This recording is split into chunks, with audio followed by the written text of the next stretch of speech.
ఎడారిలో సెలయేర్లు జూలై 25వ తేదీ. అందుకు యేసు, నేను చేయుచున్నది ఇప్పుడు నీకు తెలియదు గాని ఇక మీదట తెలుసుకొందువు. యోహాను సువార్త 13వ అధ్యాయము 7వ వచనం. ఇప్పుడు మనం దేవుని కార్యంలో కొంత భాగం మట్టుకే చూస్తున్నాం. సగం కట్టిన ఇంటిని, సగం పూర్తయిన ప్రణాళికను చూస్తున్నాం. అయితే త్వరలో అంతా సంపూర్ణమైన సౌష్ఠవంతో నిత్యత్వపు ఆలయంగా నిలిచే రోజు వస్తుంది. ఉదాహరణకి, ఇశ్రాయేలీల రాజుల్లో అతి గనుడైన సొలొమోను కాలంలో లెబానోను పర్వతాల్లోకి వెళ్ళి చూడండి. టీవీగా తన తోటి చెట్లకు గర్వకారణంగా నిలబడి ఉన్న దేవదారు వృక్షాన్ని చూడండి. ఉత్తర వాయువులెన్నిటితోనూ అది కుస్తీ పట్టింది.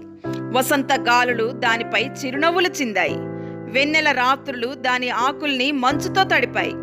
దాని కొమ్మల్లో ఎన్నెన్నో పక్షులు గూళ్లు కట్టుకున్నాయి. అలసిన బాటసారులు, గొర్రెల కాపరులెందరో మధ్యాహ్న వేళల్లో దాని నీడలో సేదతీర్చుకున్నారు. ఉన్నట్టుండి ఒక రోజున దాన్ని నరికివేయాలని నిర్ణయం జరిగింది. తాతల కాలం నుండి ఆ అడవిలో జీవిస్తున్న ఆ వృక్షం ఒక్క రోజులో గొడ్డలి పాలవనుంది. మొదటి గొడ్డలి దెబ్బ పడింది.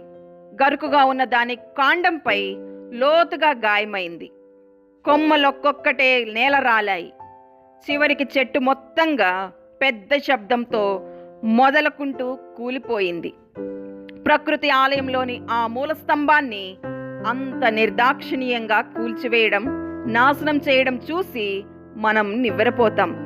కానీ కాస్తంత ఓపిక పట్టండి. ఆ బ్రహ్మాండమైన చెట్టు మొదలను హీరామురాజు పనివాళ్లు పర్వతంపై నుండి క్రిందికి దింపారు. మధ్యధరా సముద్రంలో తెప్పగా కట్టి పాలస్తీనా దేశానికి తరలించారు. చివరికి యెరూషలేములో నిజ దేవుని మందిరంలో మిలమిల మెరిసే దూలంగా అది సాక్షాత్కరించింది. అది చేరిన గమ్యాన్ని చూస్తే, ప్రభువైన యెహోవా దేవుని సన్నిధిని నెలకొని ఉన్న అతి పరిశుద్ధ స్థలంలో ఆ దూలం చేరిన వైనం చూస్తే, లెబానోనికే గర్వకారణమైన ఆ వృక్షాన్ని ఎందుకు నరికేశారు అని మీరు అనగలరా? లెబానోను అరణ్యాన్ని అలంకరించిన ఆభరణం ఇప్పుడు మరింత మహిమాన్వితమైన ప్రదేశానికి అలంకారమైంది. ఆ దేవదారు వృక్షం ప్రకృతి ఒడిలో రాజాసంతో నిలబడింది ఒకప్పుడు. అయితే తదనంతరం దానికి దక్కిన మహిమ ముందు దాని పుట్టింటి ఘనత ఏపాటిది? అప్పటి ఆ దేవదారు వృక్షాల్లాంటివే కదా మన హృదయాలు. దేవుని శ్రమల గొడ్డలి ఆ చెట్టును బోడిగా చేసి నరికేసింది. ఇదెందుకు జరిగింది అని మనం నిర్గాంతపోయి తలపట్టుకుని కూర్చోనక్కర్లేదు. ఎందుకంటే ఇలా చేయడంలో ఆయనకి ఒక మంచి ఆలోచన ఉంది. తన పరలోకపు సియోనులో వాటిని నిత్యము నిలిచి ఉండే మూల స్తంభాలుగా చేద్దామని ఆయన ఉద్దేశం. వాటిని తన చేతితో కిరీటంలాగా, ప్రభు చేతిలో శ్రేష్టమైన ఆభరణంలాగా చేయాలన్నదే ఆయన అభిలాష.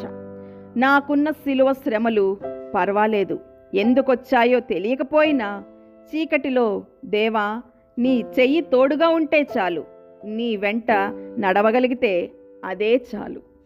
దేవుడి మాటలను దీవించునుగాక. ఆమెన్.